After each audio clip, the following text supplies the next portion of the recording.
La sangre aún corría por las escaleras de mármol cuando el último de los conjurados bajó su daga. 23 heridas abiertas en el cuerpo que un día había comandado la mitad del mundo conocido. Pero no fueron las hojas las que mataron a Julio César aquella mañana de los idus de marzo. Fue la mirada de Marco Junio Bruto, su hijo adoptivo, que penetró más profundo que cualquier acero. Tú también, Bruto, y tú también, Bruto. Fueron las palabras que resonaron por la curia de Pompeya, no como pregunta, sino como el lamento de un hombre que acababa de descubrir que el poder absoluto es también la más absoluta de las soledades. Pocos meses antes, César caminaba por las calles de Roma como un dios entre mortales. El triunfo de la Galia aún reverberaba en las piedras milenarias de la ciudad eterna. 60 años de vida, de los cuales más de la mitad dedicados al arte de la guerra y a la seducción del poder. Su nombre ya resonaba desde las brumas de Britania hasta las arenas de Egipto. Cleopatra, la reina más poderosa del mundo conocido, se postraba ante él, no solo por conveniencia política, sino por genuina admiración a aquel hombre que reescribía las leyes de la República con la misma facilidad con que conquistaba territorios. Las manos de César eran manos de general, callosas, cicatrizadas, marcadas por décadas empuñando la espada bajo el sol abrasador y la lluvia gélida. Sus sienes ya mostraban los hilos plateados de la experiencia, pero sus ojos mantenían el brillo feroz de quien nunca había conocido la derrota definitiva. Cuando hablaba en el Senado, su voz llevaba el peso de 1000 batallas ganadas. Cuando gesticulaba, era como si comandara legiones invisibles. Roma se inclinaba, no solo por miedo, sino por reconocer en él aquello que pocos hombres en la historia poseen la capacidad de moldear el destino de civilizaciones enteras. Pero el poder, esa sustancia más adictiva que cualquier droga conocida por los hombres, cobra su precio en una moneda que solo se revela cuando ya es demasiado tarde para el pago. Y César, en su ascenso meteórico a la cima del mundo conocido, no percibió las grietas que se abrían bajo sus pies, no en las piedras de Roma, sino en los corazones de aquellos a quienes un día llamó amigos. La primera grieta apareció en forma de susurros. En los pasillos del Senado, en las termas públicas, en los banquetes de la élite romana. Marco Porcio Catón, el joven, hombre de principios rígidos como acero templado, comenzó a verbalizar lo que muchos pensaban, pero pocos osaban decir. César se había vuelto demasiado grande, demasiado peligroso. La República, aquella creación sagrada de los ancestros, agonizaba bajo el peso de un solo hombre. Un hombre no puede ser más grande que Roma, murmuraba Catón en las reuniones nocturnas, su voz áspera cortando el silencio como una hoja afilada. Un hombre no puede contener en sí toda la gloria de un pueblo. Sus palabras encontraron eco en los oídos de Cayo Casio Lonquino, hombre de ambiciones frustradas y resentimientos cultivados como vides venenosas. Casio había servido bajo César, había visto de cerca el brillo que emanaba de aquel general transformado en dictador, y esa proximidad, en lugar de generar lealtad, alimentaba una envidia corrosiva que carcomía su alma como ácido. Pero fue la adhesión de Marco Junio Bruto la que transformó los susurros conspirativos en un plan concreto.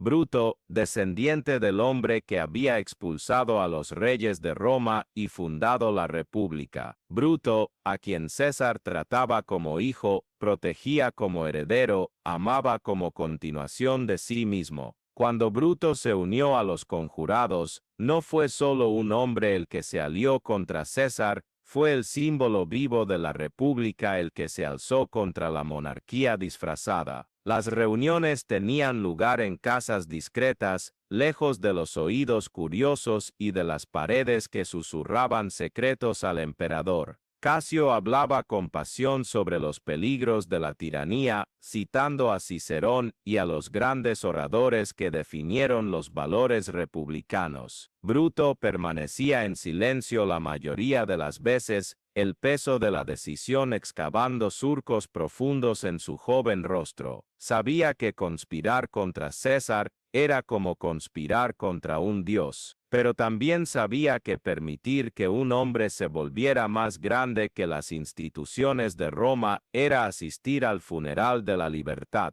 César, mientras tanto, gobernaba desde su palacio en el Palatino, rodeado por el lujo que las conquistas le habían proporcionado. Alfombras persas cubrían los suelos de mármol, estatuas griegas adornaban los jardines, esclavos nubios servían vinos de las mejores uvas de la Galia. Pero el lujo no podía enmascarar una verdad que se hacía más evidente cada día: César estaba solo, absolutamente solo en la cima de su poder.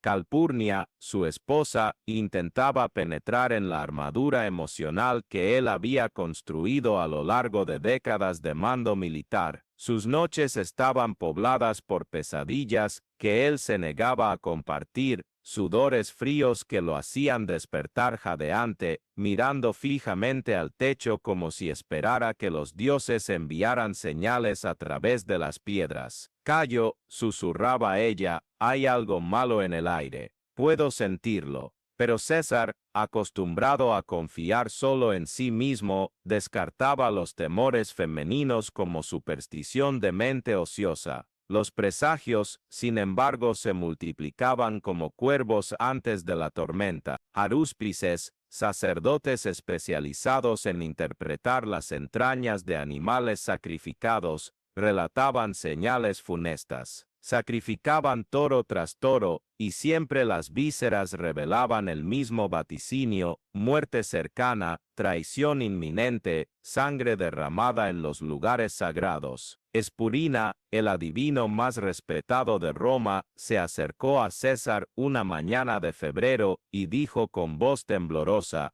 «Ten cuidado con los idús de marzo». César rió, aquella carcajada que un día había resonado por los campos de batalla de la Galia cuando desafiaba a dioses y hombres. «Viejas supersticiones», respondió, pero algo en sus ojos traicionaba una inquietud que las palabras intentaban enmascarar. La noche anterior a los idús de marzo, Calpurnia despertó a gritos. Un sueño terrible la había atormentado. Veía a César muerto en sus brazos, la sangre manchando su toga blanca, los ojos vidriosos fijos en el techo de la curia. «No vayas al Senado hoy», imploró, aferrándose al brazo musculoso de su marido. «Algo terrible va a suceder».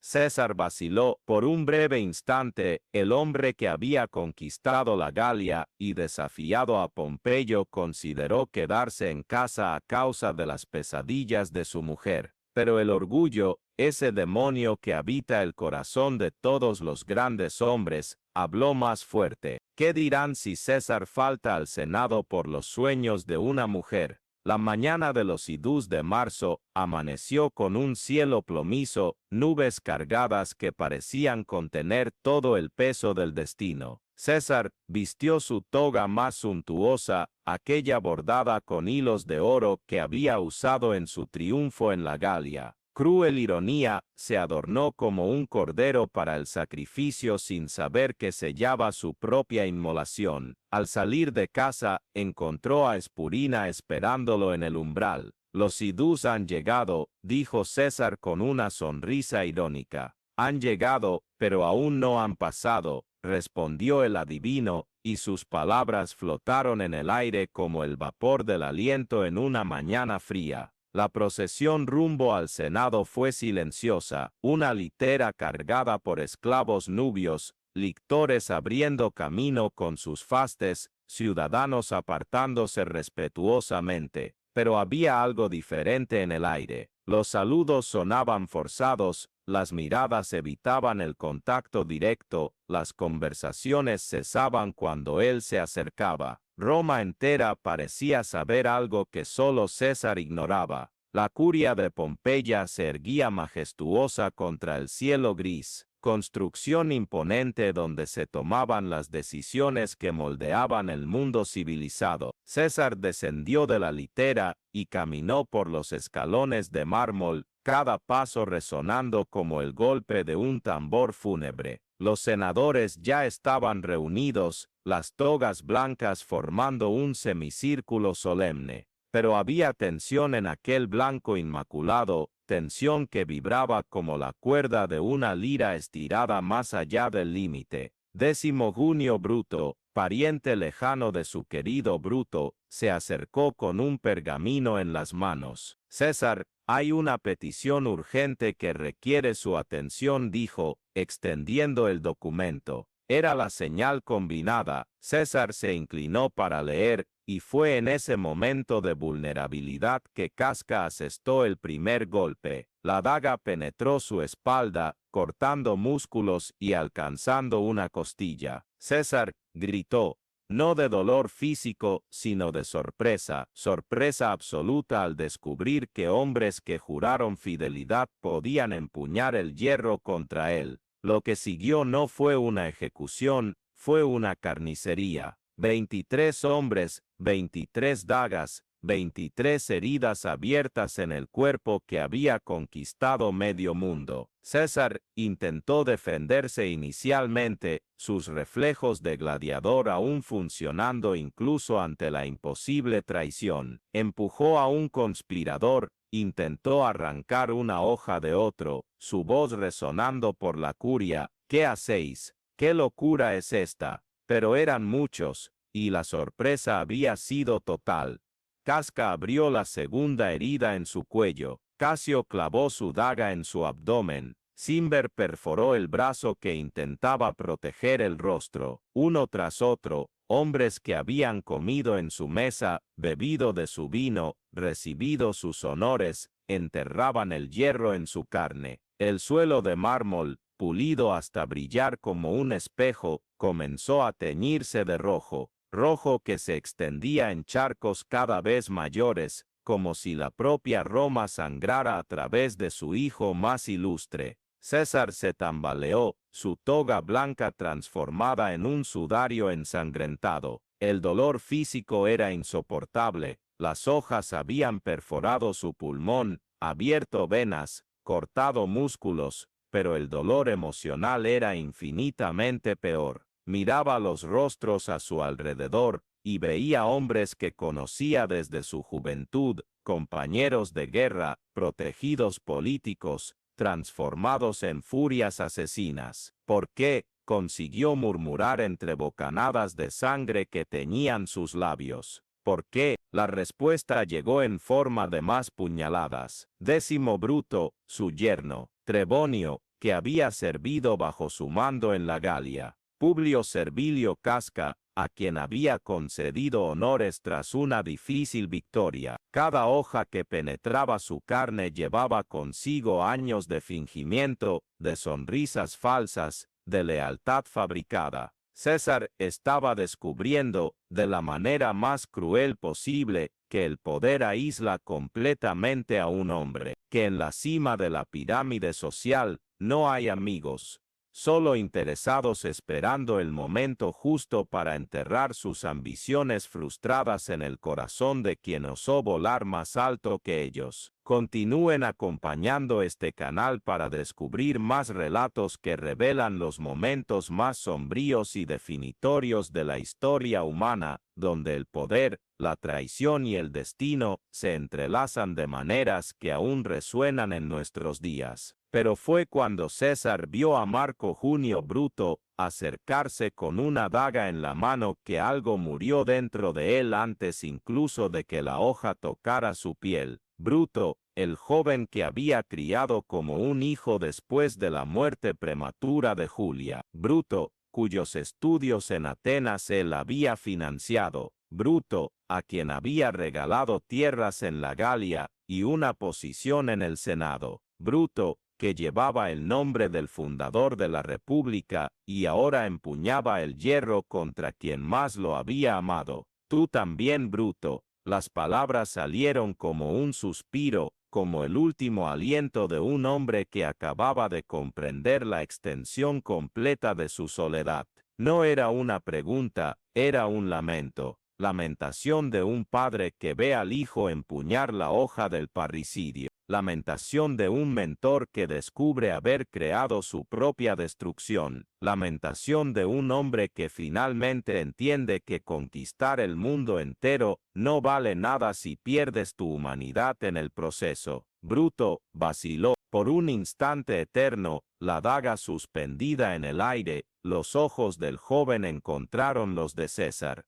y allí, en aquel momento suspendido entre la vida y la muerte, dos almas se reconocieron, la del padre adoptivo que había amado más que a su propia vida, y la del hijo que eligió los principios abstractos de la república sobre los lazos concretos del afecto. Lágrimas corrían por el joven rostro de Bruto, pero su mano no tembló cuando enterró la hoja en el pecho de César. La 23ª y última herida fue la más profunda, no porque la espada de Bruto fuera más afilada que las otras, sino porque llevaba el peso de la traición filial. César sintió el hierro frío penetrar entre sus costillas, perforar el pericardio, lacerar el músculo cardíaco que había bombeado sangre durante 60 años de vida extraordinaria. Pero el dolor físico palidecía ante la agonía emocional de saber que el hombre a quien más había amado en el mundo, lo había elegido para matarlo. Se tambaleó hasta la estatua de Pompeyo, cruel ironía del destino que hizo que César muriera a los pies del rival que había derrotado en la guerra civil. Sus piernas ya no sostenían el peso del cuerpo perforado por 23 heridas. Se arrodilló, luego se desplomó completamente, la sangre formando un charco creciente alrededor de su cabeza. La toga que un día había simbolizado el poder absoluto, ahora servía solo para absorber el líquido rojo que se escurría junto con la vida. Los conspiradores permanecieron inmóviles por unos segundos, dagas aún empuñadas, mirando el resultado de su obra. César agonizaba en el suelo de mármol, la respiración cada vez más débil, los ojos perdiendo gradualmente el foco. Su cuerpo convulsionaba en espasmos involuntarios, mientras los órganos vitales dejaban de funcionar. El pulmón perforado hacía que cada respiración fuera una lucha desesperada por aire. La sangre acumulada en la cavidad abdominal presionaba otros órganos. La hemorragia interna drenaba su fuerza como arena escurriendo por un reloj de arena roto. Pero la verdadera agonía de César no estaba en la carne destrozada, estaba en el alma destrozada. Mientras la vida se desvanecía, su mente recorría décadas de recuerdos, niño jugando en las calles de la Subura, joven seducido por la política en el foro, general conquistando territorios imposibles, hombre apasionado por los misterios de Egipto, dictador moldeando el destino de civilizaciones. Todo parecía pequeño ahora, insignificante ante la soledad absoluta de aquel momento final. Cayo Casio fue el primero en salir de la curia, seguido por los otros conspiradores. Dejaron a César agonizando solo, su respiración resonando por las paredes de piedra como viento a través de una tumba vacía. Los esclavos que servían en el Senado se escondieron en rincones oscuros, demasiado aterrorizados para acercarse al cuerpo del hombre que había gobernado Roma. Incluso los lictores, guardias personales entrenados para dar la vida por el protegido, habían huido ante la magnitud de la traición. César murió como había nacido, solo, pero esa soledad final era diferente de la soledad del nacimiento. Era una soledad elegida, conquistada a través de décadas persiguiendo el poder que, al ser obtenido, se reveló una prisión más cruel que cualquier mazmorra. Había subido tan alto que nadie más podía alcanzarlo. Se había vuelto tan poderoso que todos a su alrededor se transformaron en enemigos potenciales o aduladores interesados. Al final, el hombre que había conquistado el mundo descubrió que se había perdido a sí mismo en el proceso. Sus últimos pensamientos, mientras la conciencia se disolvía como sal en el agua, fueron para Cleopatra, la única persona en el mundo conocido que lo había amado por lo que era, no por lo que poseía. La mujer que había compartido su lecho en Egipto y había comprendido que detrás de la armadura del conquistador había solo un hombre asombrado por la necesidad constante de probar su valía. Pero Cleopatra estaba a miles de kilómetros de distancia, gobernando a orillas del Nilo, ignorante de que su amante romano agonizaba en un charco de su propia sangre. La noticia de la muerte se extendió por Roma como un incendio en un pajar seco. Ciudadanos corrieron a las calles, unos gritando de alegría por la liberación de la tiranía, otros lamentando la pérdida del general que había traído gloria y riqueza al imperio. Mercados cerraron,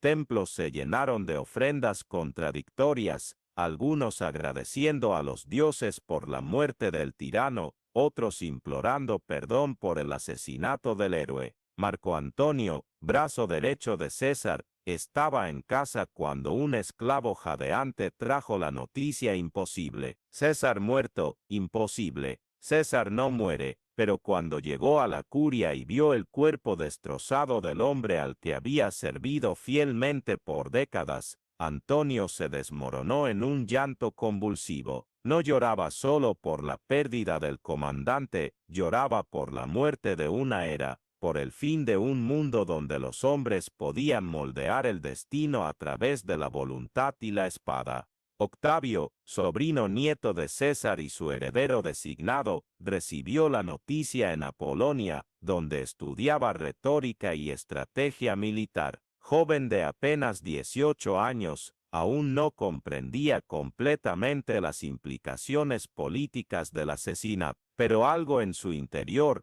aquella intuición que separaba a los futuros emperadores de los mortales comunes, le susurraba que el mundo había cambiado para siempre, que la república por la que Bruto había matado a César ya estaba muerta antes incluso de que las hojas tocaran la carne del dictador. Calpurnia fue informada por un centurión que apenas podía articular palabras. Se desmoronó en el atrio de casa, sus gritos de dolor resonando por los pasillos de mármol, donde aún flotaban las fragancias de los perfumes que César apreciaba. No era solo la viudez, era la confirmación de todas las pesadillas que la habían atormentado en los últimos meses. Sus instintos femeninos habían detectado el peligro que la arrogancia masculina de César se había negado a ver. El cuerpo permaneció en la curia hasta que Antonio y otros leales organizaron su remoción. Cuando finalmente lo transportaron, necesitaron cubrir completamente la toga ensangrentada para evitar que la visión de las heridas provocara disturbios en las calles. Roma entera quería ver al hombre que se había convertido en leyenda, pero la realidad de la muerte era demasiado grotesca para la exposición pública.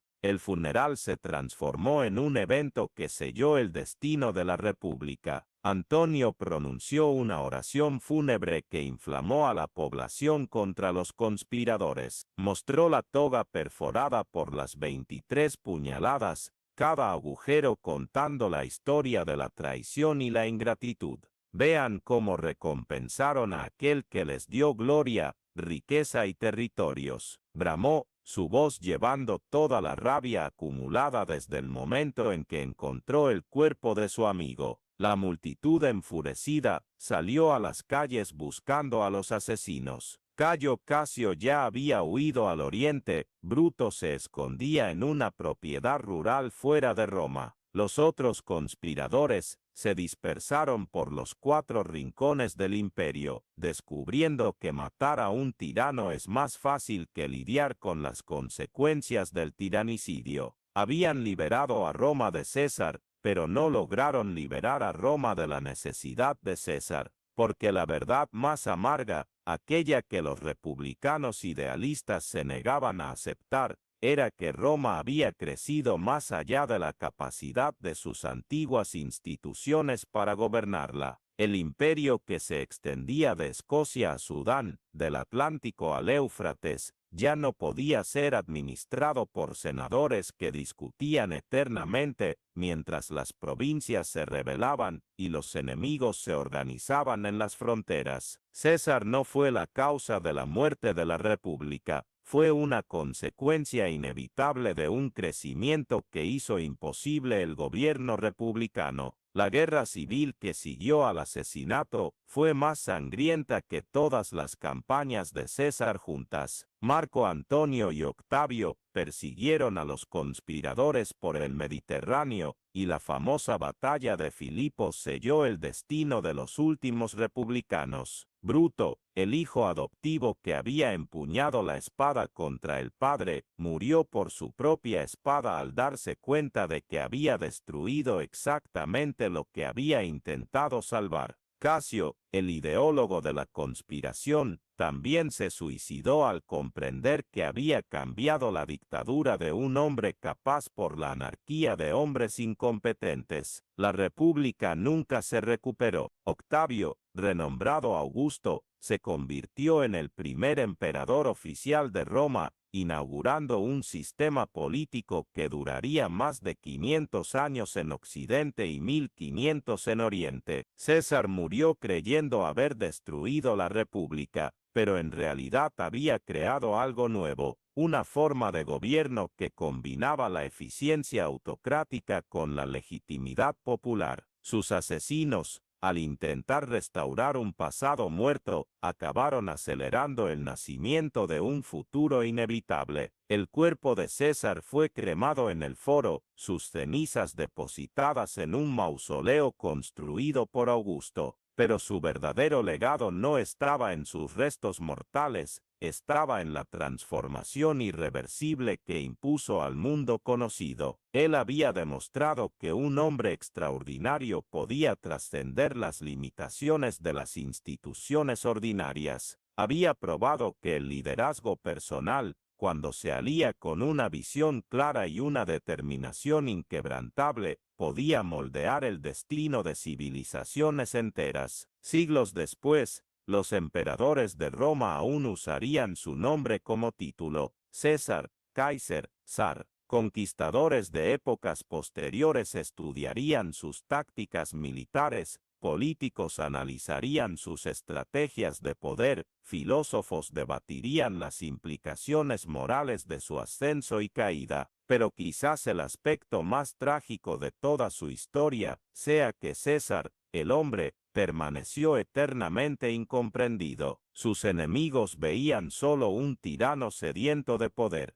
Sus aduladores veían solo un semidios invencible. Pocos percibieron que detrás de la máscara del dictador había un hombre profundamente solitario, asombrado por la necesidad constante de justificar su propia existencia a través de hechos grandiosos. César conquistó territorios porque necesitaba probar su valía, acumuló poder porque temía la insignificancia, desafió a dioses y hombres porque no podía aceptar las limitaciones de la mortalidad ordinaria. La mañana de los idus de marzo fue el momento en que esa solitaria caminata hacia la grandeza encontró su fin inevitable. 23 hojas destrozaron no solo carne y hueso, sino también la ilusión de que el poder absoluto podía proporcionar seguridad absoluta. César descubrió, demasiado tarde, que subir a la cima de la pirámide humana significa aceptar el aislamiento total, y que ese aislamiento tarde o temprano se transforma en el arma que los enemigos usarán contra ti.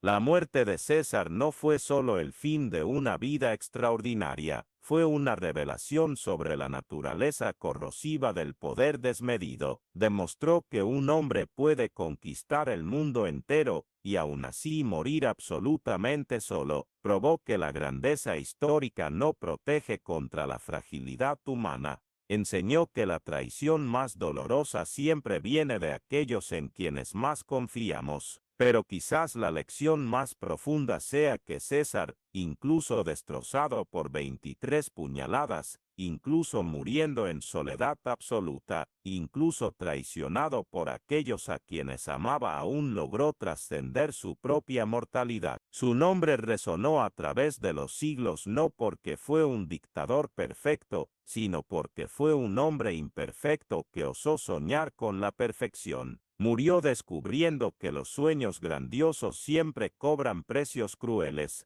pero también que algunos sueños son demasiado grandes para morir junto con aquellos que los soñaron. Al final, César obtuvo aquello que más secretamente deseaba: la inmortalidad. No la inmortalidad física que las hojas de los conspiradores hicieron imposible, sino la inmortalidad del ejemplo, tanto de lo que se puede lograr cuando se osa desafiar los límites humanos, como de lo que se pierde cuando esa osadía se transforma en arrogancia que ignora las limitaciones fundamentales de la condición mortal. La sangre se secó en el mármol de la curia de Pompeya, pero las cuestiones que él planteó continúan fluyendo a través de los siglos. ¿Cuánto poder puede acumular un hombre antes de que ese poder lo destruya? ¿Es posible ser grande sin ser solitario? ¿Vale la pena conquistar el mundo si el precio es perder el alma? César murió sin responder estas preguntas, dejándolas como herencia permanente para toda la humanidad que venga después de él.